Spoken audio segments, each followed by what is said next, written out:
Assalamualaikum warahmatullahi wabarakatuh. Perkenalkan, nama saya Pika Aulia Sapira Nurwina dari Teknik Informatika Fakultas Teknik Universitas Pasundan dengan NPM 24304067. Di sini saya akan mempresentasikan hasil artikel yang telah saya buat, yaitu dengan judul Peran Pancasila sebagai Paradigma Membentuk Kehidupan Bermasyarakat, Berbangsa, dan Bernegara. Kemudian di sini ada daftar isi atau penjelasan yang akan saya paparkan selama ke depan. Yang pertama itu ada abstrak, yang kedua itu ada latar belakang, ketiga adalah metode penelitian, keempat adalah hasil dan pembahasan, dan yang terakhir adalah kesimpulan. Baik, langsung saja ke latar belakang. Jadi, Pancasila itu adalah pondasi utama dalam pembentukan karakter dan arah bangsa Indonesia, serta merupakan warisan luhur pada pendiri bangsa yang merefleksikan kebenaran sejarah dalam proses kehidupan bangsa dan bernegara. Nah, sementara itu, istilah paradigma itu berasal dari filsafat ilmu dan dipopulerkan oleh Thomas S. Kuhn sebagai kerangka berpikir atau berasumsi dasar dalam memahami realitas. Nah, dalam ilmu pengetahuan juga, khususnya di ilmu sosial, paradigma itu berfungsi untuk mengkaji manusia secara lebih holistik, tidak hanya sekedar kuantitatif atau parsial. Nah, oleh karena itu, paradigma itu menjadi penting sebagai dasar dalam membangun cara pandang yang utuh sebagai manusia dan masyarakat, yang pada akhirnya mempengaruhi pola pikir, sikap, dan tindakan ilmiah serta sosial dalam kehidupan berbangsa dan bernegara. Nah, setelah latar belakang, ada metode penelitian. Jadi, metode penelitian yang telah saya buat pada artikel itu yaitu dengan cara literatur review, yang dimana literatur review itu terdiri dari mengumpulkan, membaca, menganalisis, dan juga mensintesis. Nah, dalam mengumpulkan itu, dalam artian saya mengumpulkan terlebih dahulu beberapa sumber dari, contohnya dari Google Scholar dan juga situs-situs website lainnya. Nah, yang kedua, setelah mengumpulkan data, saya itu membaca, dalam artian membaca beberapa artikel ataupun jurnal yang telah terkumpul. Saya membacanya, kemudian saya menganalisisnya. Setelah saya membaca semuanya, baru saya menganalisis apa saja sih yang bagus ataupun yang cocok ke dalam judul artikel saya. Setelah menganalisis, baru saya mensintesiskan, yaitu mensintesis berbagai sumber literatur yang relevan dan dengan topik atau masalah penelitian yang sama ataupun sesuai dengan judul ataupun tema artikel yang saya buat. Nah, setelah metode penelitian, yaitu ada hasil dan pembahasan. Nah, ada beberapa hasil dan juga pembahasan yang telah saya cantumkan atau saya kumpulkan. Yang pertama itu ada pengertian paradigma. Nah, pengertian paradigma itu adalah cara pandang yang memenuhi cara berpikir, bersikap, dan bertindak seseorang terhadap diri sendiri ataupun lingkungannya. Istilah ini itu berasal dari bahasa Latin dan Yunani yang berarti pola atau model berpikir. Kalau menurut Stephen Covey, paradigma itu seperti kacamata yang membentuk bagaimana kita melihat dunia. Nah, dalam ilmu pengetahuan juga, paradigma itu merupakan kerangka dasar yang mempengaruhi metode, nilai, dan arah penelitian. Ketika suatu nilai dijadikan paradigma, nilai tersebut itu akan tercermin dalam cara berpikir dan pengambilan keputusan. Paradigma yang pada dasarnya itu adalah sumber nilai dan orientasi berpikir dalam memahami dan menyelesaikan masalah. Nah, untuk pengertian paradigma itu seperti itu. Kemudian juga pembahasan kedua itu peran Pancasila sebagai paradigma hidup bermasyarakat, berbangsa, dan bernegara. Ada dalam berbagai poin-poin yang akan saya sampaikan ataupun saya peroleh dari hasil data-data itu, ada beberapa poin yang tentu saja persis atau sama dengan judul artikelnya, yaitu yang pertama itu ada landasan ideologi negara.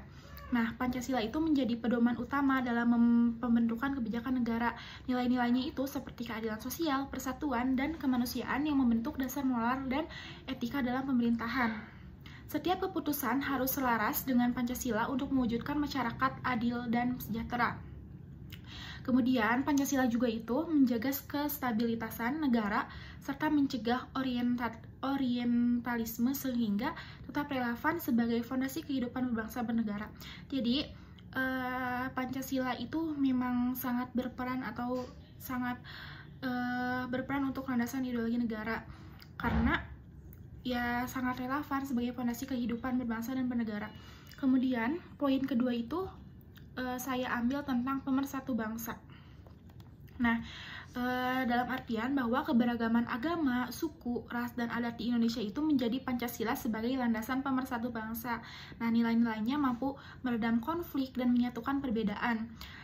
Sejalan dengan semboyan kita yaitu Bhinneka Tunggal Ika, yaitu berbeda-beda tetapi satu jua, Pancasila itu menjaga persatuan dan mewujudkan cita-cita bangsa dalam Bhinneka.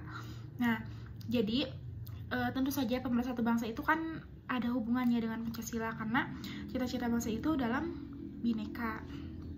Nah, selanjutnya poin ketiga itu ada sumber nilai dalam kehidupan sosial. Nah, Pancasila itu mengandung nilai kemanusiaan, keadilan, dan juga gotong royong yang membentuk pola pikir dan perilaku ideal dalam masyarakat. Nah, tentu saja ini itu pasti berhubungan dengan pola pikir kita karena nilai kemanusiaan, keadilan, dan juga gotong royong itu pasti bagaimana kita cara berolah pola pikir kita.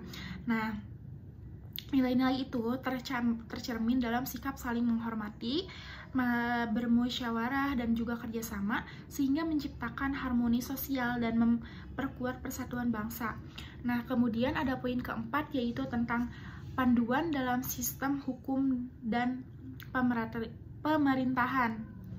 Nah, sebagai negara hukum itu, setiap kebijakan di Indonesia harus berlandaskan hukum yang positif. Tentu saja apapun itu pasti harus dengan hukum yang positif. Nah, Pancasila itu berperan sangat penting dalam menyusun hukum karena setiap peraturan harus sesuai dengan nilai-nilai kelima silanya. Nah, Pancasila itu menjadi tolok ukur utama dalam sistem hukum yang hierarkis dan berkeadilan. Jadi hukum itu pasti ada kaitannya dan bergantung pada 5 sila Pancasila. Nah, kemudian ada poin kelima yaitu mewujudkan keadilan sosial. Nah, menurut Thomas W. Simon, konsep keadilan memiliki beberapa definisi. Yang pertama itu menurut libertarian bahwa keadilan itu sama aja dengan kebebasan. Kemudian juga ada sosialis. Sosialis itu keadilan dalam sosialis itu yaitu kesejahteraan. Kemudian ada juga gabungan kebebasan dan kesetaraan menurut liberal. Dan juga yang terakhir itu dari komunikasi bahwa keadilan menurut komunikasi itu adalah kebaikan bersama atau common good. Kemudian yang poin terakhir yaitu adalah tantangan aktualisasi paradigma Pancasila. Nah, tentu saja di dalam hal-hal itu pasti ada tantangannya. Nah, salah satunya mungkin ada beberapa tantangan-tantangan dalam aktualisasi paradigma Pancasila. Tantangan ini itu tidak hanya bersifat eksternal tetapi juga internal. Nah, baik pada tataran institusi negara maupun institusi masyarakat. Yang pertama itu ada pengaruh globalisasi dan homogensi budaya. Tentu saja pengaruh globalisasi dan homogensi pada budaya itu memang semua itu pasti bakal berbeda-beda sikap pandang ataupun caranya. Maka itu tuh mempengaruhi, apalagi globalisasi yang sekarang semakin maju, semakin meningkat, tentu saja itu sangat berpengaruh. Kemudian yang kedua itu ada degradasi moral dan krisis karakter. Nah, setiap karakter itu pasti adanya perbedaan, setiap orang pasti ada perbedaan krisis karakternya. Nah, oleh sebab itu pasti bakal ada masuk ke tantangannya. Kemudian yang ketiga itu ada praktik korupsi dan ketimpangan ekonomi. Kemudian yang keempat adalah fragmentasi sosial dan politik identitas. Yang kelima adalah kurangnya pemahaman dan internalisasi Pancasila.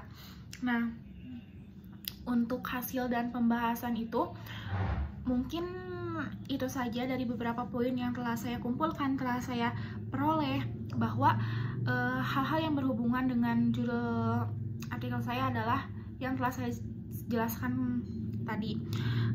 Mungkin ada yang terakhir itu yaitu kesimpulan. Nah, dari hasil kesimpulan-kesimpulan isi pembahasan ataupun dan yang lainnya itu, bahwa Pancasila itu adalah kerangka berpikir yang membentuk cara pandang, sikap, dan perilaku bangsa Indonesia dalam kehidupan bermasyarakat, berbangsa, dan bernegara.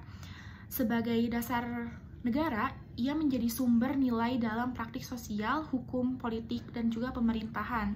Nah, Pancasila juga menjadi pemersatu dalam keberagaman serta pedoman dalam kebijakan publik. Namun, aktualisasi kini menghadapi tantangan seperti globalisasi, degradasi moral, korupsi, dan lemahnya pengembangan generasi muda.